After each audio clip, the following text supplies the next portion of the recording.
여러분 안녕하십니까? 정인국소아과의 닥터 데이비드 청입니다.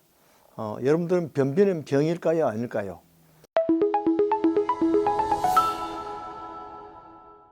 아마 보통 사람들은 변비는 뭐 병이 아니다 이렇게 생각하는 분들이 많을 거예요. 사실은 이 변비는 어떤 면을 봐서 가장 감기가 사실은 자주 걸리는 그런 병인데, 감기보다도 변비로 고생하는 사람들이 더 많을지도 몰라요. 그러나 그런 사람들이 뭐 병원에 오지 않고 적당하게 이렇게 집에서 치료하는 그런 경우도 많이 있고요. 그런데 보통 일주일에 3번 이하 변을 보게 된다면 이것은 변비에 해당됩니다. 물론 변비라는 것은 딱딱한 변을 말하는데요. 또 변을 볼 때 아주 힘이 많이 필요한, 과도한 힘을 써야 되는 그런 경우가 있죠. 또 어떨 때는 변을 보는데 30분씩 1시간씩 걸리는 그런 사람도 있습니다. 어쨌든 변을 보고 나서도 아직도 변이 남아있다는 이 잔류변을 느낌이 있습니다. 또 변을 빼기 위해서 심한 경우에는 진짜 손가락으로 이렇게 파내야 되는 그런 경우도 있어요. 그래서 이 변비는 집에서 하다 안 되니까 이제 그때 병원으로 옵니다. 그렇게 해서 소아과 환자들이 변비로 오는 사람들이 전체 한 3%, 100명 중에 3명 정도가 이 변비 환자고요. 위장 소아과에는 오는 사람들 중에 약 25%가 변비 때문에 온답니다. 그러니까 위장 소아과 중에 환자가 거의 4분의 1이 이 변비 때문에 오는 거예요. 그러니까 집에서 하다 안 되고 소아과 의사가 하다 안 돼서 소아과 전문 위장 소아과에 보내서 그렇게 치료하게 되는 경우가 그렇게 많다는 거죠. 그래서 만약에 변비가 있는 사람들은 보통 한 50%는 1년 이상 지속되고요. 또 그중에 33%는 2년 이상 고생을 하는 경우가 많습니다. 그래서 이 변비가 보통 장난이 아닙니다. 보통 1년 동안에 변비 때문에 우리가 쓰는 경비가 약 7,500불에 해당되는 거죠. 그래서 이 변비 때문에 출혈이 생기고 또 복통이 생기고 음식 먹고 난 다음에 복통이 많이 생깁니다. 보통 변비가 그 원인을 보면 기능성 변비가 많아요. 그러니까 특별한 무슨 병이 없어도 자기가 훈련을 잘못해서 대변 가르기 열심히 안 해가지고 그런 경우가 95%나 되는데요. 어떤 사람은 변을 보는데 아프니까 공포증이 생겨가지고 변 보기 싫어하다 보니까 변비가 점점 더 악화됩니다. 또 어떤 사람은 습관성 변비인데요. 변을 그냥 자기가 매일 한 번씩 봐야지 그게 건강한데 그걸 바쁘고 놀다 보니까 까먹고 이렇게 해서 이렇게 까먹으면 그 다음에는 더 변비가 많이 생깁니다. 이렇게 해서 많은 아이들이 놀다 보면 놀기에 정신 팔려 가지고 변비에 걸리는 경우가 많아요. 어른들도 모두 카톡이나 유튜브에 그 시간 팔려 가지고 변을 안 보고 이렇게 해서 변비가 많이 걸려요. 특히 여자들이 변비가 더 많습니다. 변 보기를 까먹어가지고 변을 봐야지 그러면 했는데 이것이 한 30분 참으면 이 변 보고 싶은 그런 이 신경이 그만 꺼져버려요. 그렇기 때문에 그 다음에는 이제 하루 종일 까먹고 이렇게 해서 하루 걸르면 그 다음에는 더 변비가 되는 거죠. 그렇게 해서 항문에 통증이 생기고 참으면 또 더 변비가 생깁니다. 어떤 사람은 식단이 문제가 있어요.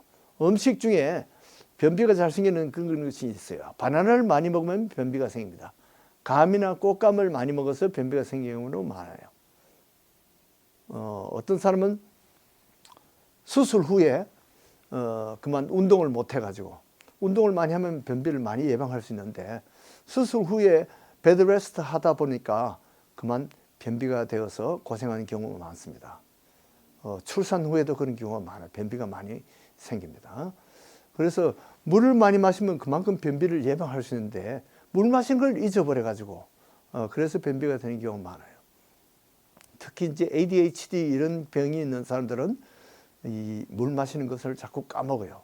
우울증 있는 사람들도 그런 것을 까먹습니다. 또 건강염려증이 있는 사람들도 이런 것을 많이 까먹습니다. 그래서 습관성인 변비가 많이 생기는 거죠.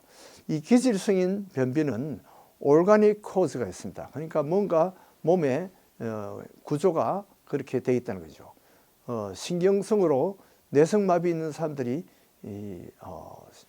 이 변을 보는 그런 신경을 찾지를 못해서 변을 잘 못 봅니다. 그래서 그런 아이들이 이 변비에 걸리는 경우가 많고요. 또 어떤 경우는 항문 협착증이 있는 경우도 있어요. 항문 부위가 좁아지고, 또 어떤 사람은 납중독 때문에 변비가 생긴 경우도 있고, 식중독 중에 이 보툴리즘, 우리 보탁스라고 쓰는 것, 이것이 사실 식중독에 나오는 독을 우리가 의학적으로 쓰는 것이 바로 보탁스인데요.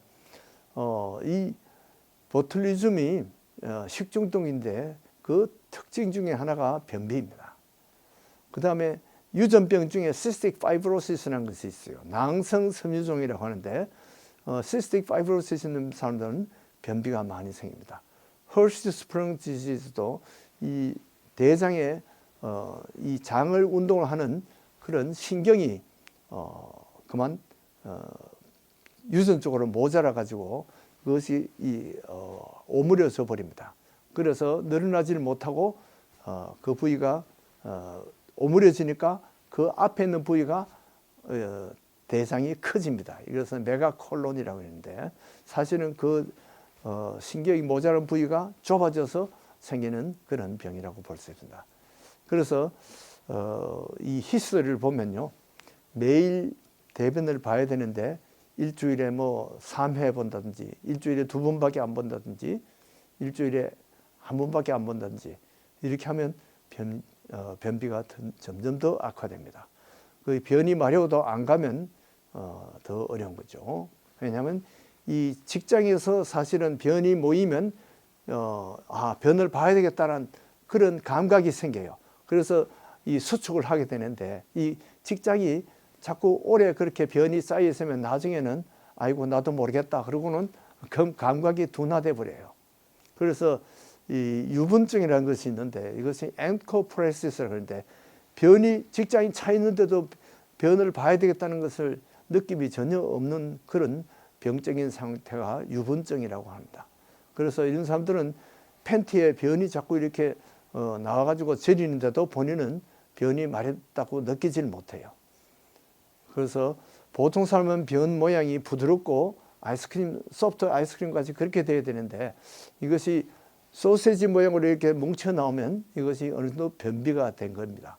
그러다가 변비가 더 심해지면, 이 장에 오래 머무르면 소분이 자꾸 빠지면 그 다음에는 이 변이 자꾸 나뉘어져요. 그래가지고 콩알같이 나중에 그렇게 되는데, 이렇게 하면 변비가 벌써 일주일 이상 변이 일주일 전에 나와야 될 변이 그렇게 밀려 있다고 보면 됩니다.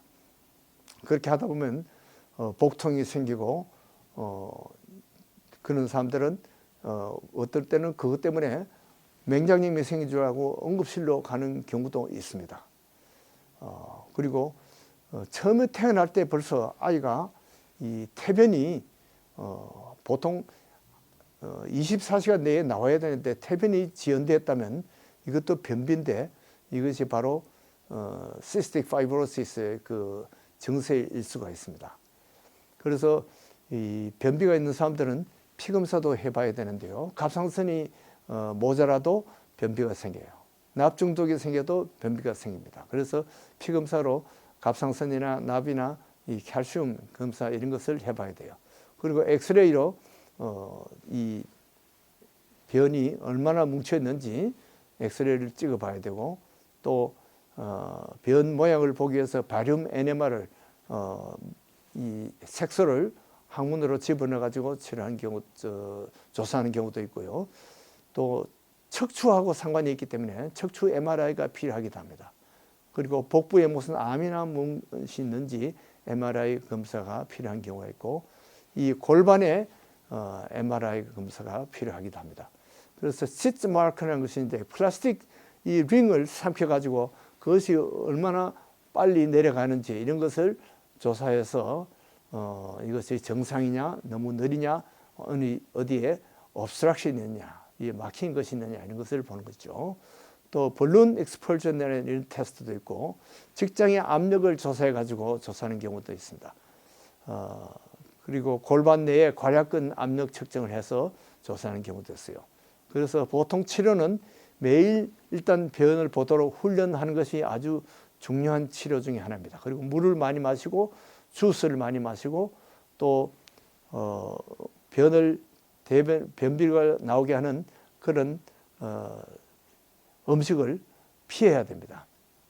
그래서 섬유질 있는 그런 음식을 많이 먹는 것이 좋아요. 특히 이제 물이나 귤 주스 같은 거, 자두 주스, 푸른 주스 이런 것이 아주 좋습니다. 그리고 약들로서는 보통 밀크 오브 마그네시아나 또는 글리세린 좌약 또는 플릿 관장약, 듀콜렉스, 미라락스 이런 것을 많이 있습니다. 어쨌든 하루에 적어도 3번 변비가 있는 사람들은 하루에 3번씩 변을 보는 것을 연습을 해봐야 됩니다. 그리고 관장을 해가지고 변이 한 번 나왔더라도 이 관장을 묽은 변이 나올 때까지 매일 한 번씩 해줘야 돼요. 그렇게 해서 약을 쓰면 대개는 어떤 사람은 2달, 석 달 이렇게 치료를 해야지 좋아지는 경우가 많습니다. 어쨌든 우리가 몸에 필요하지 않는 것, 대변이라든지 소변이라는 것은 빨리 배설을 해버려야 돼요.